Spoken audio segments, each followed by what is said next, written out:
you want an exposure to a market or an Everything they need in one place. Be the world's foremost authority on Individuals, advisors and institutions. Hello and welcome to the Morningstar series, Ask the Expert. I'm Emma Wall and here with me today is Szymon Idzikowski, Morningstar closed-end fund analyst. Hello Szymon. Hi Emma. So I thought today we could highlight 3 investment trusts to watch in 2015. What's your first investment trust?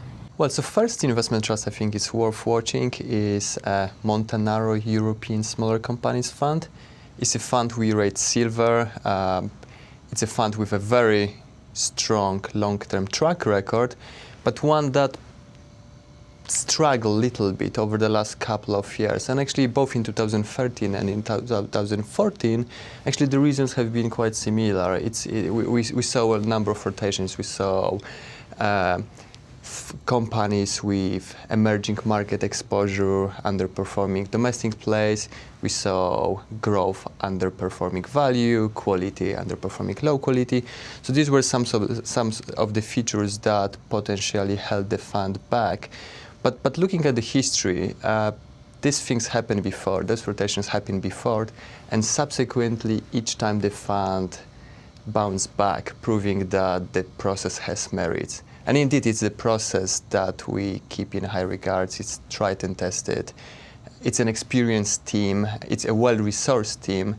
And the fund currently trades at a discount, which is wider than its long-term average, which provides an attractive entry point. And Europe, of course, there's a lot of political clout behind the region, making sure that they really come out of this recovery, which of course will support stock markets. Exactly, and we saw recovery in US, we saw recovery to some extent in UK. Europe is lagging, so potentially that's going to be the next market. And what's the second fund today? Well, so another fund I think is worth watching is Temple Bar. It's a gold-rated fund run by Alistair Mendy. He predominantly invests in UK large cap names, and he looks for cheap companies that are out of favor, but that have a good balance sheet that allows them to go through those difficult times. So it's a contrarian long-term approach, and again, one that lacked a little bit last year. The fund holds some gold. There were some, names such as Tesco that didn't work out last year, but these are the names we would actually expect a value investor to hold. And again, if you're an UK investor, or if you're an investor looking for UK exposure, giving this year there will be an election in the UK, there potentially the government will have minority, there will be some political uncertainty.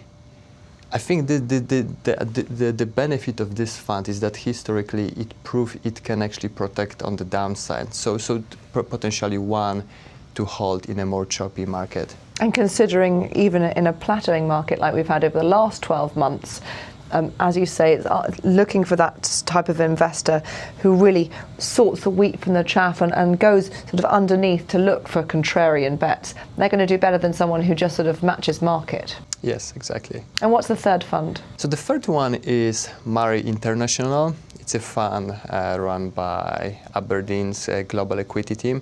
It is a fund that does invest actually in a global equity, large cap names. And again, one with a great long track record that last 2 years, it struggled a little bit. And again, similar story where quality names underperform low quality. But we've got again a very experienced team behind it and a strong track record. And actually, another maybe point about this fund, another thing that held it back is its structural underweight to the US and to Japan and overweight to emerging markets, which all three were again held it back. But given potentially, how far US valuations went, how stretched they are, again. This is the year to be underweight US. Could be the one, yes. Thank you very much, Szymon. Thank you. This is Emma Wall from Morningstar. Thank you for watching.